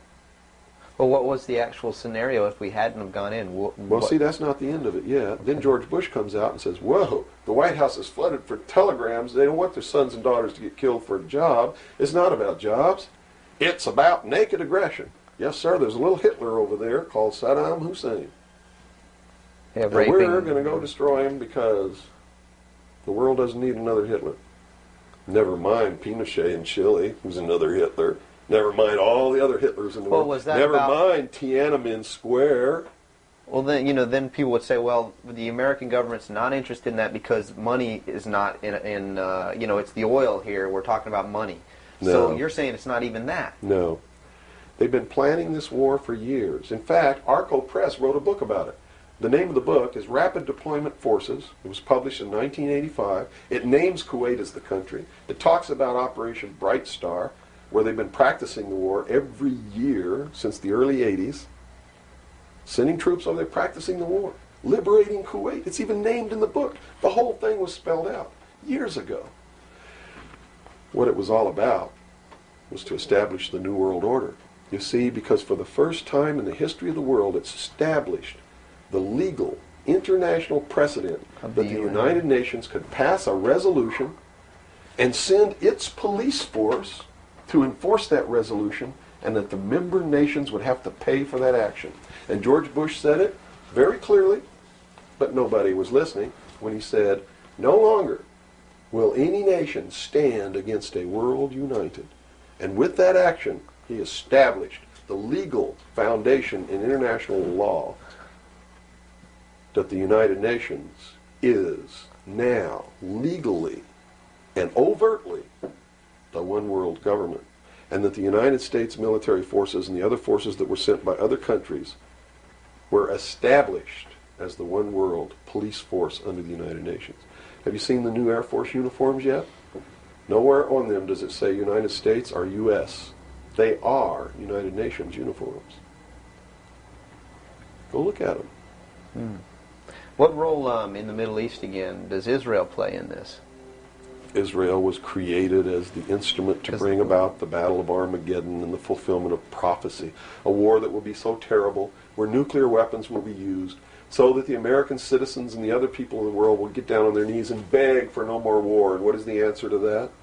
They're going to be told the only way we can guarantee no more war is if we destroy the sovereignty of nations and we come together as one humanity in a one world government. Right. Now I'm telling you, unless the American people wake up and stop it, starting in about 1996, the Battle of Armageddon will become a reality. Not because two nations got mad at each other and decided to fight, and that's why Saddam Hussein was not destroyed. He will be the instrument that will bring that to pass. Right. Yeah, they purposely did not go in and do that. Saddam Hussein will be portrayed as the Antichrist. Babylon is in Iraq. Read the book of Revelations. Whether you believe in the book or not, read it, because the men who are bringing this about are using it as their script. Well, the UN did indeed charter Israel as a sovereign nation. They were the ones who created this state. That is correct. It was really created by Great Britain and the United States, with the United States being the major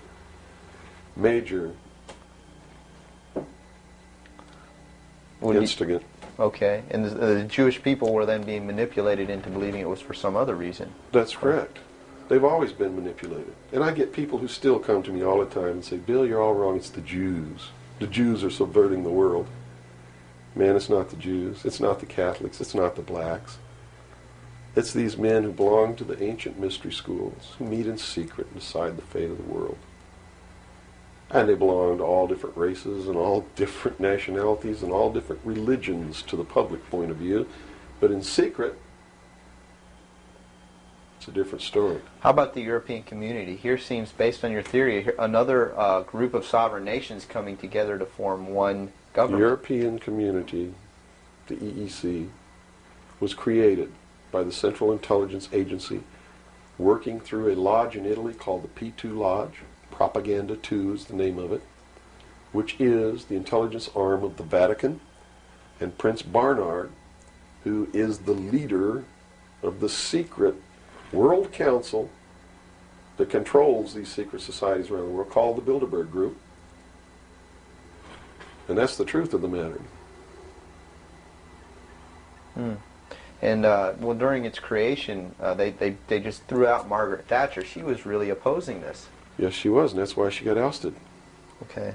So did the Shah of Iran. So did Marcos. Anyone who opposes it gets ousted. That wasn't an overthrow of Marcos by the people in the Philippines. It was organized, instigated, and carried out by agents of the Central Intelligence Agency and the KGB.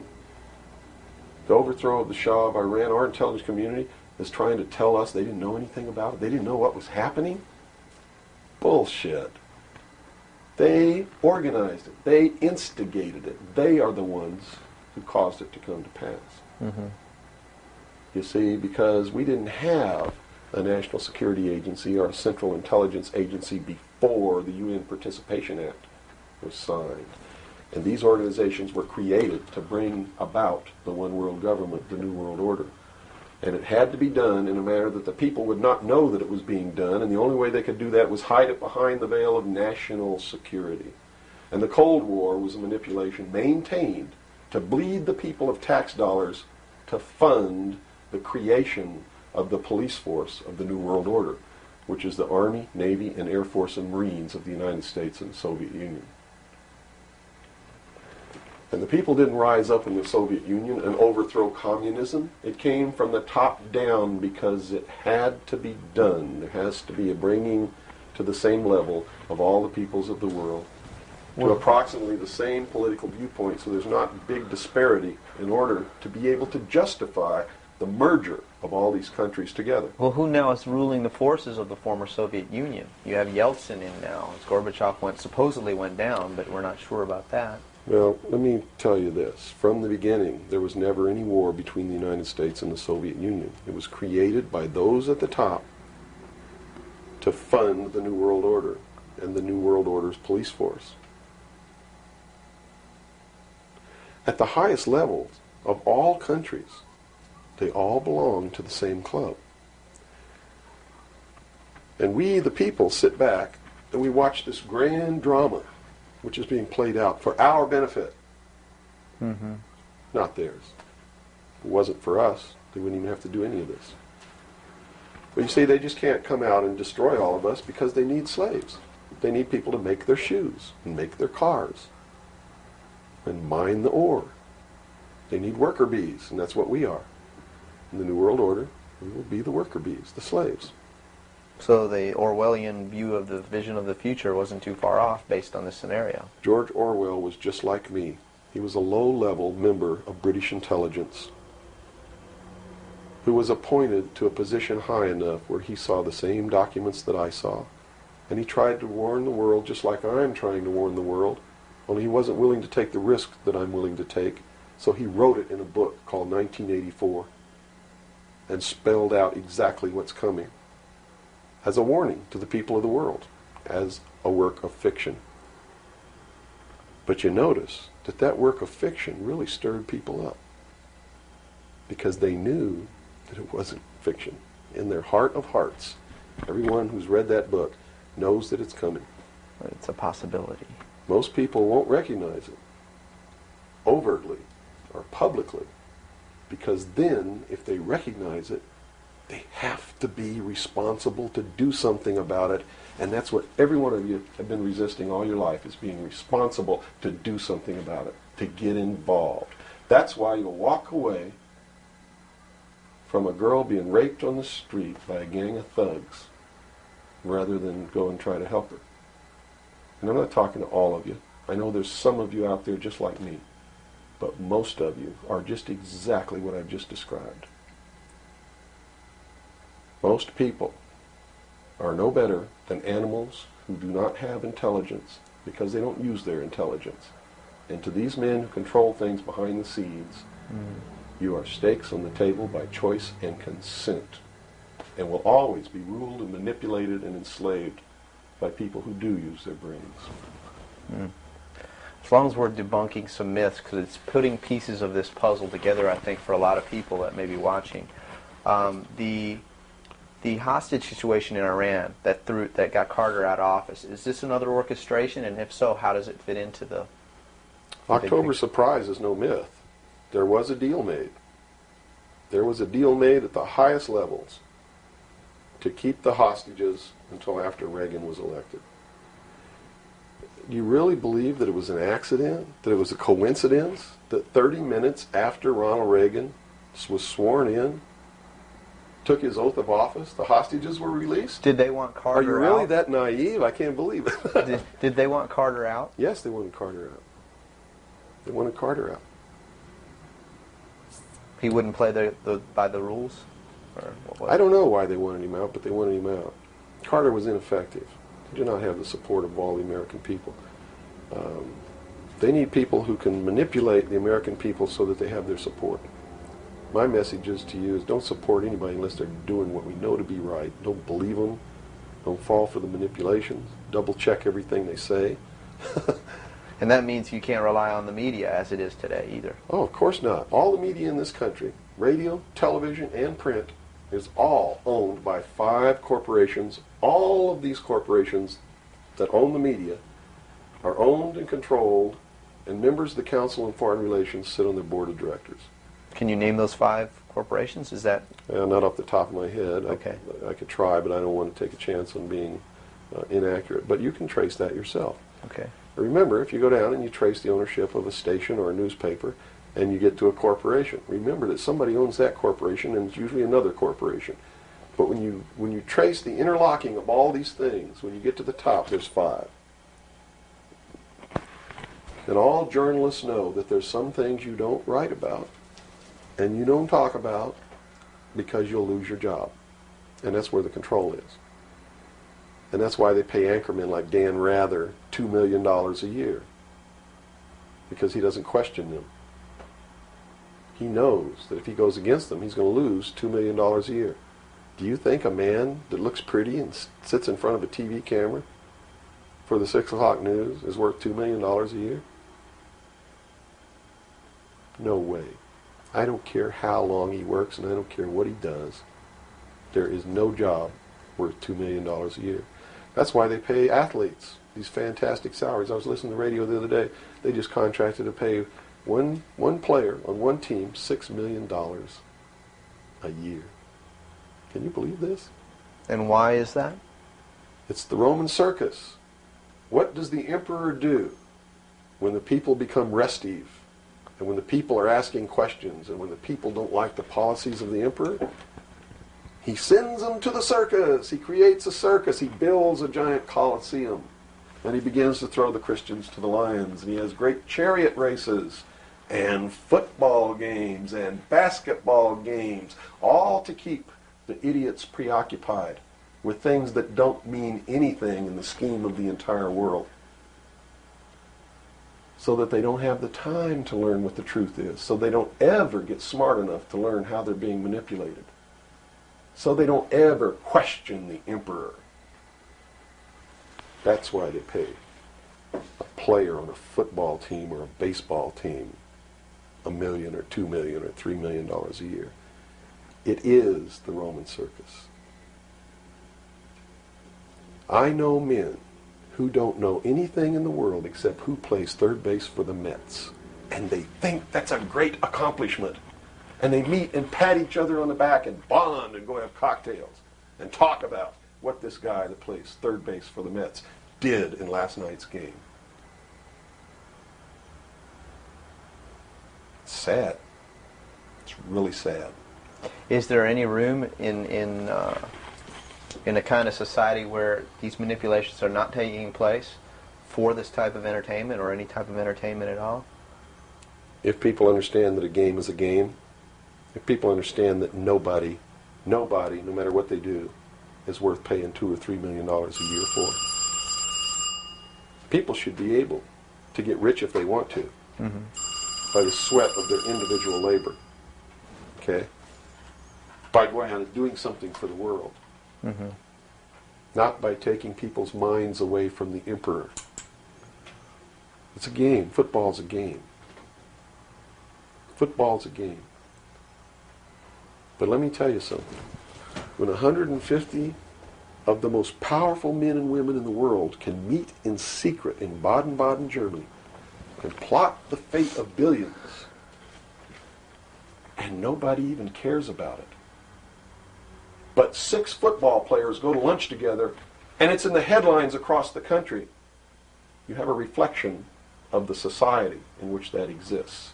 And it is a sick society that is doomed to self-destruction. So based on that scenario, there's some truth into what these men are looking at. Absolutely, and that's what makes me so sick, is that I'm trying to wake up a people who on a daily basis are proving the ones that I'm warning them about to be right. Well, so that even though a minority, there are people out there that you recognize are awake to this, if they don't do something about it, they will lose that ability to be free in that way. That's correct. Whether they might think, well, I don't need to worry about it because I know what I know and I'm fine. That's It doesn't right. work that way. There's a connection here to everything. That is correct. That is absolutely correct. A nation of people who are willing to send their sons and daughters that they profess that they love to a foreign country to die, and they use the excuse to themselves that they're sending them off to defend our country, and they know damn well that's a lie, are doomed. It's funny, there's a parable, you said Ben Franklin earlier was even a part of this. Yes. A parable of Ben Franklin, I don't know if you're familiar with it. He paid too much for the whistle. He came up when he was a young boy. Are you familiar with that parable? No, go ahead. Where when he was a young boy, he was given an allowance. And, you know, it was a decent amount of allowance. And he was going to the store to get a toy. You know, he was very excited about that. And along the way, he met some boys who had this whistle, you know, and he saw that, and he saw the little boys blowing this whistle, and he thought, wow, the greatest whistle, this is the greatest toy. He really wanted this thing. So without asking, he gave all his money away, you know, to these boys for this whistle. And he went home, and sure enough, he got very bored with it, and he had no more money to buy something that was really, you know, worthwhile to him. Sure. And so from that point on, he had a saying that said, you know, don't pay too much for the whistle. And I think somehow that relates here. He's also the one, when the Constitutional Convention was finished, when they wrote the Constitution and signed it, when it had been signed, he walked out the doors.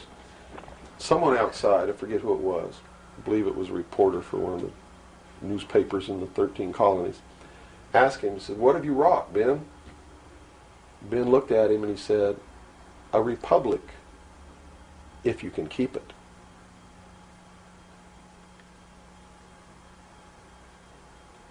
He knew. He did.